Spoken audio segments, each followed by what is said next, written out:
Assalamualaikum warahmatullahi wabarakatuh. Pada kesempatan kali ini, saya akan mempresentasikan manfaat gelombang elektromagnetik pada gelombang mikro. Sebelumnya, apa itu gelombang mikro? Gelombang mikro atau microwave merupakan gelombang radio dengan frekuensi paling tinggi, yaitu dapat mencapai 3 kali 10 pangkat 9 Hz. Nah, ketika gelombang mikro ini diserap oleh sebuah benda, maka akan muncul efek pemanasan pada benda tersebut. Adapun sifat dari gelombang elektromagnetik, di antaranya yang pertama, dapat merambat dalam ruang hampa. 2. Merupakan gelombang transversal. 3. Dapat mengalami polarisasi. 4. Dapat mengalami pemantulan atau refleksi. 5. Dapat mengalami pembiasan atau refleksi. 6. Dapat mengalami interferensi. 7. Dapat mengalami lenturan atau difraksi. Serta arah rambat gelombang elektromagnetik tidak dibelokkan oleh medan gravitasi. Adapun karakteristik dari gelombang mikro, di antaranya yang pertama, daerah gelombang mikro ditandai sebagai UAF. Yang kedua, gelombang mikro dapat menembus lapisan ionosfer sehingga banyak digunakan untuk komunikasi antar benua dengan bantuan satelit. Yang ketiga, menimbulkan efek panas jika berinteraksi dengan matahari. Adapun permasalahannya, pada kesempatan kali ini saya akan membahas tentang yang pertama, apa manfaat dari gelombang mikro atau microwave dalam kehidupan. Yang kedua, bagaimana sejarah penemuan gelombang mikro. Yang ketiga, apa saja dampak negatif atau bahaya dari gelombang mikro. Yang pertama yaitu ada manfaat atau contoh dari gelombang mikro. A. Pemanasan. Microwave oven menggunakan gelombang mikro dalam band frekuensi ISM sekitar 2,45 GHz. Food processing ini hanyalah salah satu contoh sederhananya saja. Yang kedua, gelombang mikro juga dimanfaatkan untuk pemanasan material dalam bidang industri. Yang ketiga, pemanasan dengan gelombang mikro mempunyai kelebihan, yaitu pemanasannya lebih merata karena bukan mentransfer panas dari luar, melainkan membangkitkan panas dari dalam bahan tersebut. Yang keempat, pemanasannya juga dapat bersifat selektif, yang artinya tergantung dari dielectric properties bahan. Hal ini dilakukan agar menghemat energi saat pemanasan. Yang kelima yaitu sifat selecting heating. Teknik pemanasan gelombang mikro ini dipakai untuk terapi kanker yang sering disebut dengan hipertermia. B. Telekomunikasi. Yang pertama, untuk komunikasi antara BTS ataupun antara BTS dengan penggunanya. Yang kedua, jaringan backbone komunikasi sudah memakai jaringan fiber optis.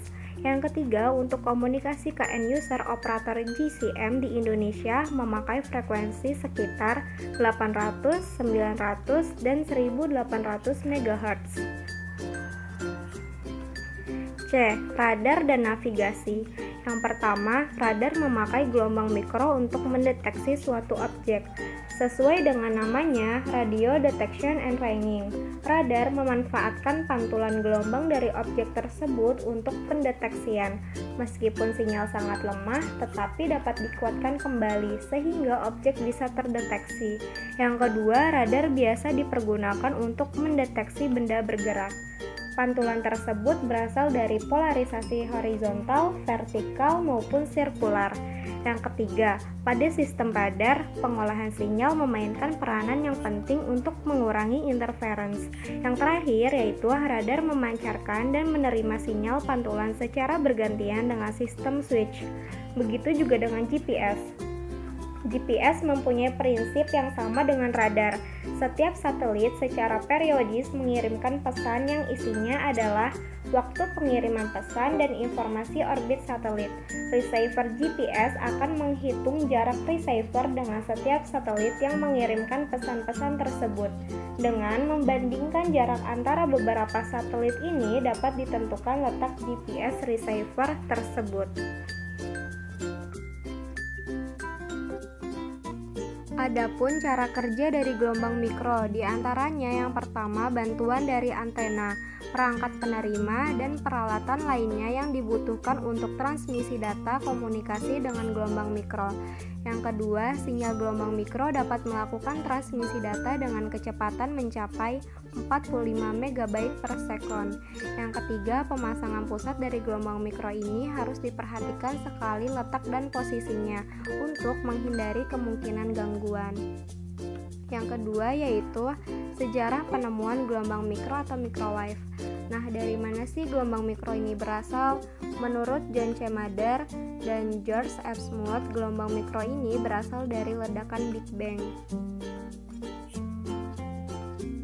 Asal gelombang mikro juga berasal dari luar angkasa yang dipancarkan atom hidrogen netral di daerah antara bintang-bintang di galaksi Bima Sakti.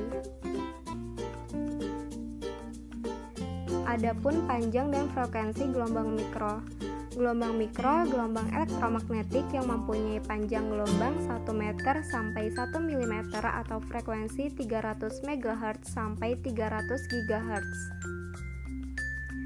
Adapun dampak negatif atau bahaya dari gelombang mikro, di antaranya yang pertama, gelombang mikro dapat menyebabkan stres pada kimia saraf otak. Yang kedua, gelombang mikro pada WiFi dapat menyebabkan rasa nyeri di bagian kepala, telinga, tenggorokan ketika kita berada di dekat alat elektronik atau alat pemancar tersebut. Yang ketiga, menyebabkan karsinogen. Karsinogen itu adalah salah satu zat yang dapat menyebabkan terjadinya penyakit kanker. Yang keempat, menyebabkan terjadinya radikal bebas. Ketika kita memanaskan suatu makanan yang sudah dibekukan dalam microwave, maka akan muncul atau akan menciptakan radikal bebas pada makanan tersebut.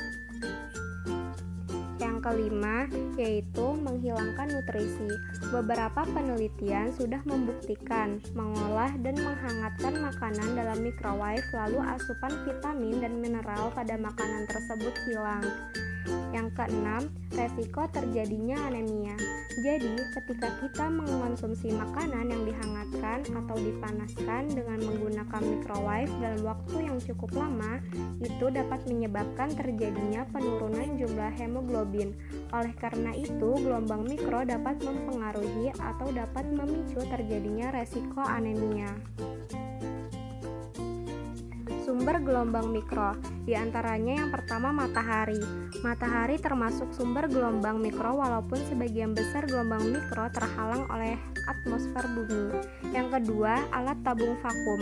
Cara kerjanya menggunakan gerakan balistik elektrod dalam ruang hampa yang dipengaruhi oleh medan listrik. Yang ketiga, maser. Maser adalah perangkat yang mirip dengan laser yang menguatkan energi cahaya dengan merangsang radiasi yang dipancarkan. Adapun sifat-sifat dari gelombang mikro, diantaranya yang pertama refleksi atau pemantulan. Gelombang mikro lebih banyak dipantulkan bila mengenai permukaan logam atau yang berwarna cerah. Yang kedua yaitu ada transmisi.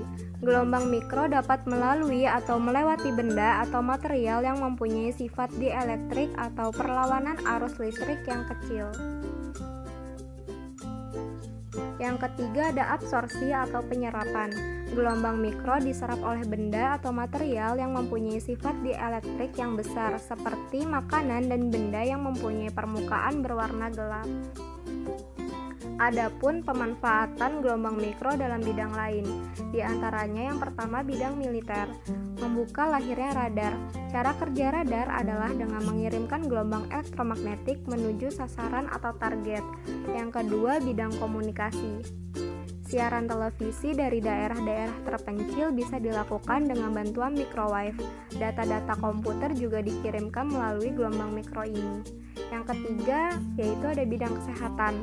Dalam dunia kesehatan berkaitan dengan pemanasan suatu jaringan tubuh, prinsipnya mirip dengan microwave oven, yaitu untuk menghancurkan tumor yang berada dalam tubuh. Yang terakhir yaitu kesimpulan.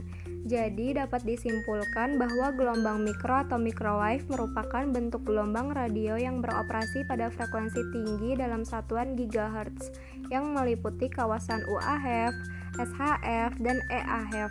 Komunikasi microwave sangat penting digunakan dalam dunia telekomunikasi masa kini karena keuntungan dan kelebihan yang ditawarkan oleh alat-alat berbasis microwave sangat membantu manusia dalam menyelesaikan setiap kegiatannya. Aplikasi microwave ini sangat mudah dijumpai dalam kehidupan sehari-hari. Alat-alat itu antara lain yaitu microwave oven, GPS atau Global Positioning System, komunikasi satelit, DTIs, bus transceivers, stasiun, komunikasi televisi, telepon, dan sebagainya. Demikianlah presentasi yang dapat saya sampaikan. Apabila ada kesalahan, mohon dimaafkan. Wassalamualaikum warahmatullahi wabarakatuh.